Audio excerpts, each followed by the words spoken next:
And if I'm not able to go through all, don't worry, I will send the slides and you can also go through it yourself and after the seminar. So I will try to share the slides, and so please confirm if you can see the slides. Please, can you see it, everyone? Yes, sir. I would like to make it a PowerPoint and presentation, so but I want to be sure it's moving. Can you still see it, sir? Yes. Yes, sir, we can see it. Is it moving? Is it changing? No. No. Oh, okay, so I have to use it as like a presentation slide. Okay, but you can see it. Yes, is this? Oh, it's too big now. Not too big. I'm just trying to. Is it better now? Better. Yeah, that's better. Yes, much better. Yes, okay. As we are aware, the topic is breaking the silence, understanding, overcoming, and healing from depression. I've been introduced already, so I won't take that again. You can see this picture. You see a black man, a white man. So the emphasis of this is that depression cross across race. It is not limited just to a black man or a white man. And for you to overcome depression, you need extra help. So you saw two people looking a little bit down, and there's a third party talking to them and trying to bring a form of life to them. So what this picture just portrays is not that I don't think it's just one particular set of people or one particular race that is prone. So people tend to say that, well, maybe the reason why depression is very common in the white is because they lack resilience. But however, even among the black, there have been reported history of depression. We have seen people committing suicide even in the black race. So it's across both the white race and the black race. I'll be talking on this outline just for, I think, yeah. I'll be talking about on this outline. So there'll be introduction, mental health statistics about depression. What are the means that we need to dispel from our mind? What actually is depression? What are the types of depression? What is the difference between the depression in men and depression in women? They will narrow down to depression in men. What are the causes of depression in men? Symptoms of depression in men, male depression and suicide. What are the treatment modalities? What are the health guides? Then we'll round up with some references just for you to be able to even go back and read up on whatever I've said. It's quite lengthy. I've tried to minimize the slides as much as possible. Hopefully, I'm going to try to finish within the allocated time. Now, let me start by introducing that depression is a thief. And even in the scripture says, the thief cometh not but to steal, to kill, and to destroy. So if depression is a thief, then what does it rob us of? Number one, it robs us of our physical energy and strength, our connections to family and friends, our interest and enjoyment of life. And if it's left untreated, it can rob off of our will to live. So if depression is a thief, then you can be sure that it kills, it steals, and it can destroy a man. Now, by way of introduction, still, depression can affect men and women differently.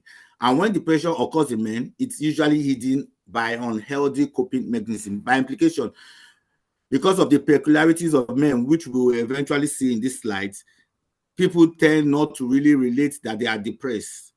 And there have been several reasons that this is not being diagnosed or treated. And when this is left untreated, it can cause serious and tragic results. But when it is treated, male depression usually gets better. So don't let anybody deceive us that depression is just limited to women. It is a fact that men can experience depression, and it affects millions of men everywhere, and is the leading cause of disability worldwide. Depression is a serious health issue and can have severe consequences, especially if it's left untreated. So what are the mental health statistics of depression around? It is global. It is each year, 1 in 4 people will experience a mental health problem. And in the UK, 6% of fathers and 10% of mothers actually have mental health problem. men are less likely than women to seek treatment for their condition. And usually only 1 in 4 men who experience anxiety or depression gets treatment for it. So you see that it's very, very common, but it's usually very likely to be picked up, especially in the male gender. Even when you go to your GP or to your doctors, men are less likely to be diagnosed with depression as compared to their women counterparts. And it is said that almost half of all men who have been very depressed didn't talk to anybody about it, compared to 1/3 of women. Now, because we said it just as the Bible, the thief cometh not but to steal, to kill, and to destroy. Destruction is like termination of life. So when depression is left untreated, it can lead to what is called suicide. And statistically, suicide is the biggest killer of men under the age of 35 and the biggest killer of men under the age of 50. So you can say from below 35, people commit suicide, and when above 35, it still continues. So you can see that whether below 35 or even up to 50, suicide remains the biggest killer in men. Now, untreated depression is the leading factor in death by suicide, which men account for 75 to 80% of that statistics. However, we should know that with the right support and treatment, we know recovery is not only possible but achievable. Now, depression can affect anyone, whether male or female, regardless of how strong or resilient we believe ourselves to be. So that's what I said. Some people say, oh, the reason I'm from the African generation, I've seen a lot of things. No, does not mean you cannot experience depression. So it is very crucial for us to recognize the symptoms early so that we have take steps to combat it, knowing fully well that if it's left untreated, it can end to the termination of a person's life. Now, there are myths that people spread about depression. There are myths people said about, brother, please, if when it's 5 minutes to the end of my time, please let me know, sir. Hello, sir. Thank you, sir. So what are the myths? So there are many misconceptions about suicide that make it difficult for men to recognize it in themselves, and even more difficult to seek support and take charge of their health. We know that if there is a physical problem, such as a broken bone, and because of the physical pain we have, and it limits our ability to function and move, so we quickly seek help. But depression can also cause emotional pain and make it hard for us to engage in daily activities and fully enjoy life. So if you can go to a doctor because of the physical pain you have to seek help, there's nothing stopping you from going to a doctor. When depression sets in and this emotional pain comes in, there's nothing stopping you from seeking professional help. So what are one of these myths and what is actually the reality? Depression is synonymous to weakness. That is a lie. It's a myth. It's a wrong belief. The reality is that depression is a real illness that can affect anyone. It has nothing to do with you being tough. Another myth that we see around is that real men never feel sad or share their emotion. That is also false. The reality is that sadness is an emotion all women feel, including men. So whether you are a man or woman, you can feel the sadness. Even the toughest men feel sad or down. It takes strength to acknowledge and share. And let me just give an example of someone that is very close to us and we respect. That is our father in the Lord, Daddy Gio, Pastor Iya Adeboye. There was a time he lost his son suddenly. He felt down. He felt very down. Even on national TV, he said, that was the lowest point of my life. So it is not a function that men don't feel sad or share their emotions. We need to come to a point of acknowledgement. So every person, whether male or female, can actually feel sad. But when you share it with the right people, you could get the right help. Another myth that we need to dispel is that men should not ask for help. They should be able to cope on their own. That is a false myth that we should discard from our brains today. The reality is that true strength lies in knowing when to ask for help, Doing things to tackle depression means you are taking control of your health. So just as I have said, if you can seek for help when you have a broken finger or a broken hand because of the pain. So your true strength when you begin to have emotional pain and depression is asking for help. So what is depression? Because people have different things meaning about depression. Depression is not equivalent to sadness. It is more than sadness. Depression is actually a serious mental health condition that affects how one feels, you think, and how you manage daily activities. So it's not just how you feel, it affects the way you think and the way your daily activities stand out. Actually, in medical terms, there is a threefold way we say it, that it gives you pessimistic view of yourself, of your future, and of your environment.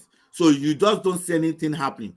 But going down to our layman's term, it can make you feel sad, angry, irritable, or empty, and lose interest or pleasure in what you usually enjoy before. Why it is normal to feel down sometimes, which it does not mean it's depression.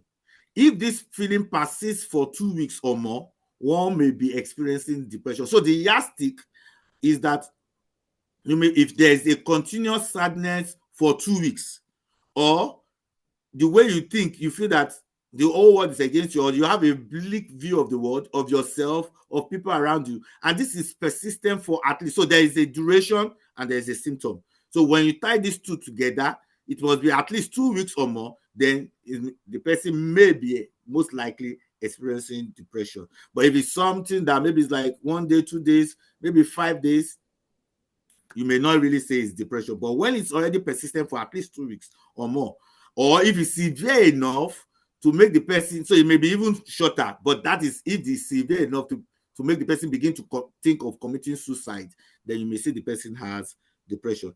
So depression is not a sign of weakness or something you can snap out by just pulling out, or it is actually a serious mental health disorder. It can cause severe symptoms that can affect how we handle our daily activities. It can affect your work. It can affect your sleeping. It can affect your eating. It can affect your hygiene. Some people, because they are depressed, they will not take their bath. They will just remain there. But the good news is that with the correct treatment and support, depression can be treated. The person can actually make a full recovery. Now, just for educational purpose, there are different types of depression. There's what we call major depression. It is like the blanket that covers every other type of depression. Just as I have said, a man experiencing major depression may experience loss of interest in activities, including low libido. It can affect your sex life. It can cause anger and aggression, mood changes, mood swing, persistently low mood. But in men, it can be anger or aggression, and it can make people even do other behaviors, escaping behaviors. I would tend to explain that in the course of the slides. Under this major depression, we will have what is called psychotic depression. So this type of depression is so severe that people begin to hallucinate. They begin to hear voices of other people that other people around them cannot hear while fully awake. And they begin to break away from reality. So they experience something like we call delusions. There are different types of delusions. Some people may just begin to experience guilty feelings, that when you ask them why are they feeling guilty, what they say does not really tally to what should make them feel guilty. They begin to believe that some people are monitoring them, some people are controlling their thoughts, their actions. So there are different types of delusions. So they break away from reality. This is what we call psychotic depression. The cause is unknown, but it's often treated in the hospital setting. There's what we call seasonal affective disorder. I don't know whether you notice it. Some people, they just feel very low in their mood during the winter period. I have a friend that came from Nigeria. She came during the winter period. She said, I am going back to Nigeria. She's a doctor. She's a psychiatrist. She said, I am going back to Nigeria. She had sold her car, left her house.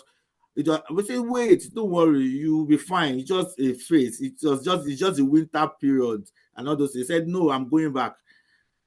But now she has settled in well, because she now or as a psychiatrist, she already knew that probably this seasonal affective disorder. So it affects more in women. This person I'm talking to is a woman. It affects women more than men, but some men still suffer from it. You see that symptoms of depression just begin to appear as winter sets in, but as we go into the spring, then they become better. So that's what we call seasonal. So it is attached to the season. So, but it's still a possibility. There's also what we call persistent depressive disorder. This one is a very long form of disorder that it takes at least 2 years to be diagnosed. The symptoms are persistent, but they are not as severe as the major depressive illness, and they can come and go. However, even though they come and go, the relief will not last more than 2 months at a time, making it very difficult to diagnose. Then we have minor depression. It's just less severity of symptoms, but it still needs help. And just as I said, there's no shame in seeking for treatment. It can only prevent symptoms from worsening. Now, what is the difference between going to the core matter of today, because we are dealing more about depression in men as opposed to just depression in women? So we have established the fact that both men and females can experience depression. However, there are still some notable changes or differences between the depression in men and in women. However, we should know, generally speaking, depression rates are higher twice. So it's ratio 2:1. So women are twice, how would I put it now? Women experience depression twice the rate, yes, than men. However, men experience more severe depression. So even though women have higher rates, the severity is worse in men. So what are the things that makes men depression different from women? Generally, both men and women will experience low mood, tearfulness, but so in men it's quite a little bit different. So it makes it a little bit difficult to diagnose. For example, when you experience, sometimes they may experience agitation or aggression in place of sadness. So you expect that someone that is depressed should be sad, but in men it could be just agitation and aggression. So it means that if you just stick out your neck for looking at sadness, you may easily miss it in men, because in men it may not present with sadness, it may present with just agitation or aggression. So just as I've said, some of these differences make it very difficult to diagnose depression, even for healthcare professionals. Now, depression in men is a common problem that affects many men at some point in life. As men, we think of ourselves as strong and in control of our emotion. When men feel hopeless or overwhelmed by despair, we often deny it or try to cover it up. But experiencing depressive symptoms is not a sign of emotional weakness or failing in your masculine gender. Depression in men impacts millions of men of all ages and backgrounds. And it does not just affect the man, it affects people around them or people that care about them. It affects their partners, their spouses, their friends, and family. And just as I said, it changes the way we think, we feel, and function in life. It affects our work. It can affect schooling if the person is in school, and can affect relationship with people, both at workplace or at home. It can affect your sleep. It can affect diet and overall enjoyment of life.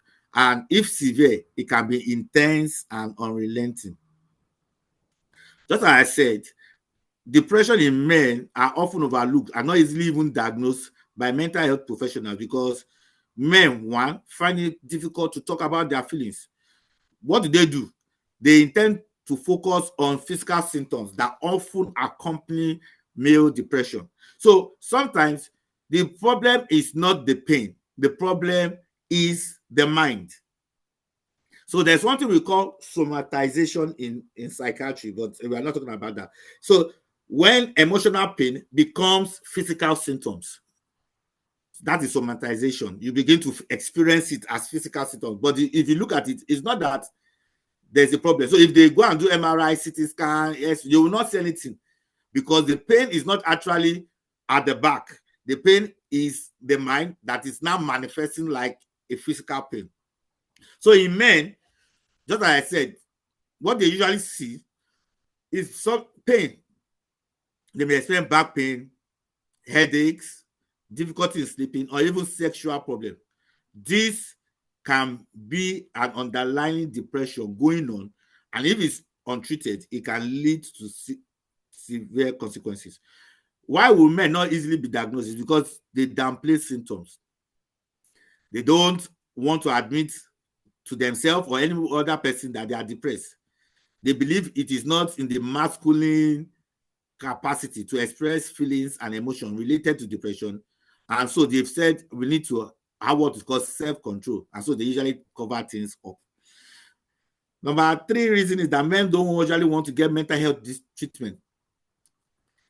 Because if they think they have depression, they may not want to be diagnosed or treated because they may feel, oh, I'll be stigmatized, and this may affect my respect, or it may affect my career, or it may not allow my family members and friends to actually give me the respect that so it's very sometimes that's some of the reasons why men don't talk about that they are having emotional problems, and actually they try to cover it up. So what are the causes of depression in men? Just like I said, the exact cause of depression is unknown, and it is not a straightforward thing. It is based on different circumstances to individuals. So you have to individualize people and see what actually may be a link or a cause for such depression. But usually, it is usually a mix of life events, personal factors, and changes in the brain. For some people, challenging life events such as family member dying, facing unemployment, past or continued abuse, or stress at work may precipitate depression. Some people, recent life events such as divorce, losing job, can trigger a person to be depressed if the person is already at risk genetically. Just like I said, there could be genetics, which is family issue of depression. Some medical problems can actually cause depression, serious medical problems. Some people may have stroke. They may be using their leg before and something happens to their leg. So serious medical problems can precipitate depression. Personality of that person before can also prone some people to depression. For example, if you have people that worry a lot, or they are perfectionists and so they don't meet up to standard, or something happens, they may be prone to depression. People that use illicit substances. Well, I know sometimes some people will say, why do you be talking about illicit substances or alcohol? Are we not in a Christian gathering? I will tell you why. Many years ago, I was seeing a client. So I was asking, when we have to family history, we talk about psychosexual history, religiosity, and all those things. So I asked her, I said, I go to church. I said I'm actually an usher. So I said, oh, when I got to alcohol, psychosubstance use history, I said, this one is born again now. This one's an usher in his church. I don't need this one. You will not be drinking alcohol. You will not be taking illicit substances. So I just said, well, to fulfill all righteousness, let me just ask. The person just said, Pastor, the doctor, sorry. He said, I take alcohol. Oh, so I said, So I, well, I was not preaching there. I said, fine. So I've learned that even though you are in a Christian gathering, not all people understand this dynamic. So we still have to talk about. So when people use illicit substances, cannabis, marijuana, alcohol, they can precipitate depression in some people. And sometimes, just like I said, you may not have any reason to it. What are other triggers of depression in men? Inability to effectively deal with stress, early childhood trauma or abuse, aging in isolation. So as people grow older, especially in this environment, there's nobody to talk to, they are isolated. You could. Impotence or erectile dysfunction, very common, can cause depression. And it is said that men with sexual problems are twice more likely to be depressed as with those that do not have depression, that do not have sexual function problem. So erectile dysfunction, impotence can also cause depression in men. Symptoms of depression can differ in men, as I said. Men tend to use different coping skills, some healthy, some unhealthy. And that's why you can see some differences in men. Sometimes the hormone in women also play a factor that make it different from because the male hormone may be quite different from the female hormones, and so the experience also differs. And also the traditional man role, just as I've eliminated before, discourages men to express their emotion and encourages the pursuit of success, power, and competition. So generally, in men, just like women, men can feel sad, hopeless, and empty, feel very tired. You just have this internal weakness. You know that you're supposed to do something, but you just feel inward. I'm weak. I know I'm supposed to do it, but I can't just muster the energy to do it. They will have poor sleep. They may usually the typical pattern of sleep in depression is what we call early morning awakening. So they sleep, but they wake up very early in the morning, maybe like 1, 2, and they find it very difficult to sleep. Again, they lose interest in activities, including sexual activities with their partners. They get into problems with their spouses and family members. I talked about escapist behavior. So instead of facing what is happening, they now begin to spend a lot of time at work or on other things on sport that they don't usually do before, just be able to escape whatever they are thinking in mind. Then with physical symptoms, as I said, headache, may have digestive problem, muscle pain, but it's not actually the headache that is the problem. It is actually the mind problem. Some people have problem when, because of this depression, they go into alcohol and drug use. Some become very controlling, violent, and abusive. They become more irritable. Some people, they don't drive anyhow before. Well, because of depression, they begin to drive anyhow. Maybe that one is already tending towards suicidal things, intent. They feel anxious, they have suicide thoughts, and sometimes they attempt it. They are not able to keep up with their responsibilities. Are all symptoms. They become isolated. They have poor concentration, and sometimes they have poor appetite. So almost everyone in life experiences some of these signs occasionally. If these signs or symptoms appear often and won't go away, then one may be, and I said it's time bound, 2 weeks, may likely be experiencing depression. Now, I would just limit it that there are 3 most common overlooked signs of depression in men. Number 1, physical pain. So backache, frequent headache, sleep problems, sexual dysfunction, or digestive disorder that don't respond to normal treatment. Suspect depression. Anger, which could range from irritability, sensitivity to criticism, loss of sense of humor, to road rage, driving recklessly, short temper, or even violence. Someone that have not been doing that before, someone that have not been abusive or controlling, suspect depression, because these are uncommon signs that are not usually traced to depression in men. Third one, reckless behavior. Just as I said, they may exhibit escapist behavior, risky behavior, just as pursuing dangerous sports, driving recklessly, engaging in unsafe sex, excessive drinking, abuse of drugs, or even begin to gamble. Suspect depression. Now, thank God, Pastor and our deacon has told us that suicide is common when a man is depressed. And just as I said, that the thief cometh not but to steal, to kill, and to destroy. Suicide is technically destruction of life. So, statistically, although women attempt suicide more often than men do, men are more likely to complete suicide. So if you say 10 women, 10, okay, let's say let's say 10 men and 10 women. So you can say 10 women commit suicide. Maybe 3 will attempt suicide. Maybe 3 will complete it eventually. But 10 men attempt suicide. I can guarantee that 8 of it will be completed. So men suffering from depression are 4 times more likely to take their own life than women. So you can see the wide disparity between women attempting suicide and men. If men try to commit suicide, it is most likely to be completed as opposed to a woman. And why is this so? It's because men use more lethal methods. Some people use gun. Some people choke themselves in their cars. Some people jump over the bridge. So they use methods that will likely lead to that death. Then men act more suddenly in the moment on thoughts about suicide. So they are more spontaneous when they begin to think about suicide.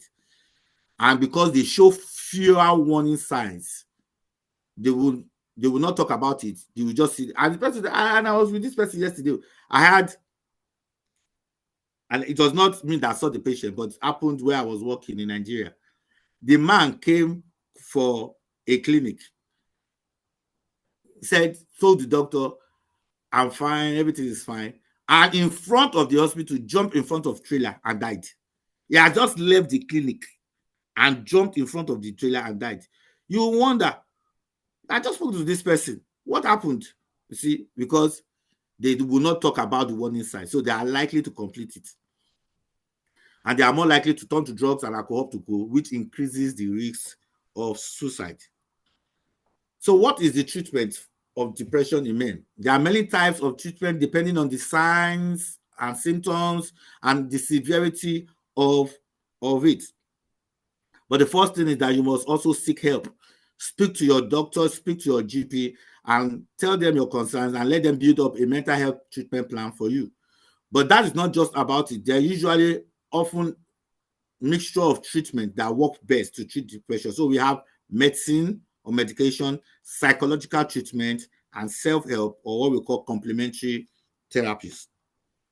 In terms of medication, we have antidepressants and mood stabilizing medicine that helps influence the chemicals in the brain. Usually, though I don't want to bore with the intricacies of those chemicals, but there's a chemical called serotonin. It is actually very low in the brain when people are depressed. So this helps to regulate this serotonin and helps to control your mood. But for you to be able to see the maximum benefits of an antidepressant, it will take like 4 to 6 weeks. There are other improvements that you may be seeing before the 4 to 6 weeks. The person may begin to sleep better. The person may begin to have better motivation, but usually for you to see optimal effect of this medication, which is the antidepressant, it takes 4 to 6 weeks of use. Then we have psychological therapy, which we call psychotherapy. There are different types of psychotherapy. We have cognitive behavioral therapy, just as the name implies, just as I said at the beginning, that suicide affects the way you think and the way you feel. So cognition is the way you think, and because the way you think affects your behavior. So this psychotherapy try to change the way you view things, try to change the way you think to bring about a behavioral change. So that's why I call it cognitive behavioral therapy. They try to talk to you, tell you to think right so that it can affect your behavior. Then we have interpersonal therapy. There are some online therapies that you can talk to people, you can contact people, they help you, and there's also counseling that you can also engage in. These are all forms of psychological therapy. Then we have self-help or alternative therapy, but you must understand that this on their own will not take care of depression. It is used in combination with whatever we have earlier said. So it is important to work with your healthcare professional to be able to see what you can do to help you work. What are these self-help therapies? Meditation and mindfulness. There's what we call mindfulness. You eat healthy and exercise regularly. Avoid alcohol and drugs. Go for a massage therapy. Now, the question is, how can I help myself as a man when I'm having these feelings of depression? Number one, talk to someone. If you have some bad news or major upset in life, don't try to bottle things up. It can help talking to someone close to you on how you feel. If you feel you don't have anybody to talk to, then write it down. Just express the emotion. Don't bottle it up. Number two, keep active. Go for some exercise. Just as I said, these are some of this alternative therapy. Go for short walk. It will help when you keep physically fit, and it helps you sleep better. It can also make you focus on other things instead and not just focusing on painful thoughts and feelings. Eat properly. When a man is depressed, he may not feel hungry, but try to eat regularly. It's easy to lose weight and low run on vitamins when you are depressed. Or even sometimes some people even eat too much junks and they put on weight that they don't want. So a balanced diet with lots of fruits and vegetables can help your body and mind to keep healthy. Avoid alcohol and drugs. I don't think I need to stress this too much on a Christian platform, but just as I said, I've learned not to assume things. So it will worsen depression. It's just like making you feel better for a moment, but after that, it will actually worsen it in the long run. Create time for sleep routine. It is advisable to go to bed the same time and wake up the same time in the morning. I know it may be a bit difficult in some of these environments, but it is what is advised. Do something restful that you enjoy before going to bed, like listening to relaxing music or reading a book. And if you don't sleep, get out of bed and do something calming, like sitting quietly on the couch. Try relaxing exercises or activities that can make you enjoy. Like I said, exercises, massage, or any other activity that you find relaxing to you. Do something you enjoy. So find a hobby that you enjoy, playing a game, watching football, reading. Just find your hobby. And these are all things that you can use to help yourself. Read about depression. There are many books and websites about depression. They will make you understand what is going on, give you strategies to cope better, and also help friends and relatives to understand what you are going through at that time. Practice self-kindness. You may be a perfectionist who drives yourself too hard. Try to set yourself some realistic goals and expectations. Be kind to yourself. Take a break. Sometimes you need to take vacation. That is common with white. They no matter, they don't play with their leave. They don't play with their summer. They don't play with their holidays. But it's Africa. I want to make money. I want to make more money. We don't take break. The stress of those things can lead to a man getting depressed. So it will be really helpful for you to get away and out of your normal routine for a few days. Give yourself a break from daily stress and worries. If you need to change your environment for a few hours or days, that can also help. Join a support group. If you feel you are depressed and talking to other people with similar situation, you can see just support groups online. You can see that on the internet. Keep hopeful. Keep yourself hopeful. Remind yourself that many other people have had depression and got better, and there's always help, and you are entitled to that help. Praise and prayer can help. Samuel was depressed, and they had to call a man called David in 1 Samuel chapter 16, verse 14 to 23. He played song and he was elevated in his mind. Then in Isaiah 61, verse 3 said, God has given us the garment of praise for the spirit of heaviness. So play quality Christian music. It will help to lift your spirit.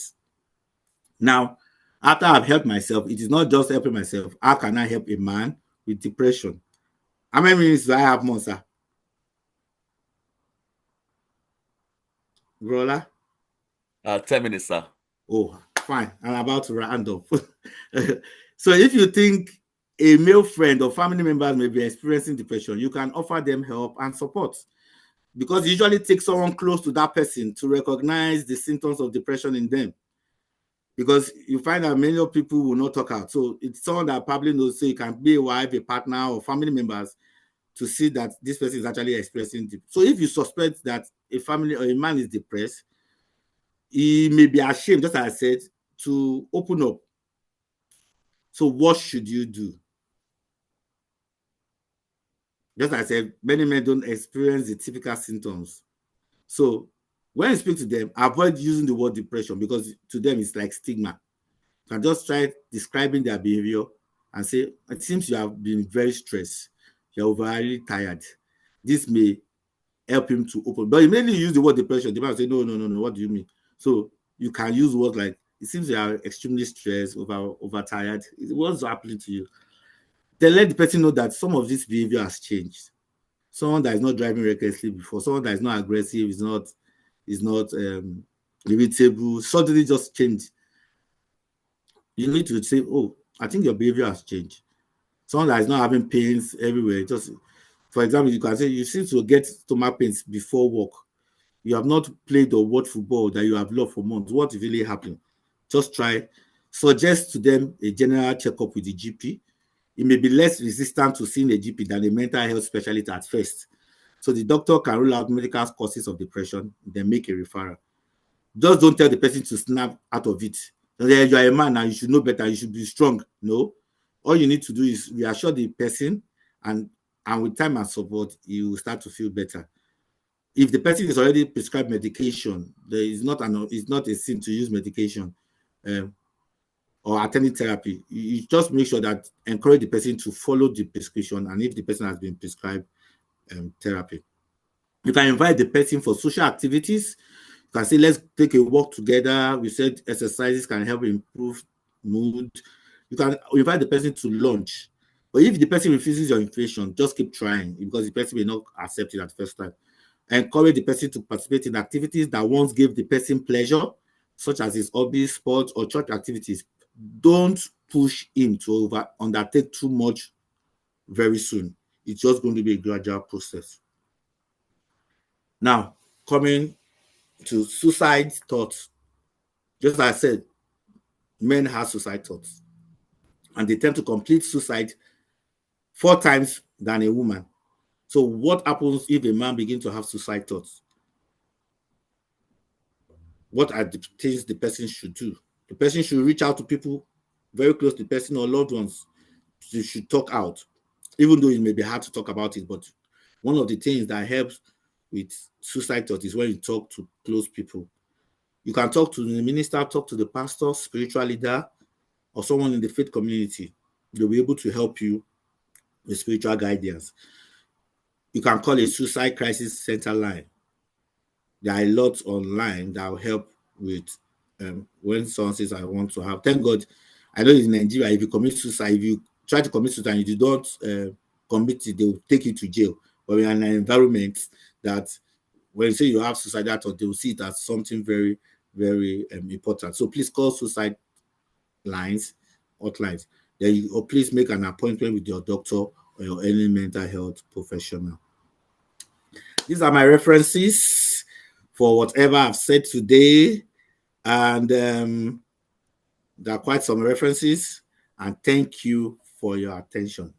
I will hand over for questions time. I hope I have not bored you too much. Thank you very much. Thank you very much, sir. Please help me to appreciate Pastor Dr. Fabiyi, everybody.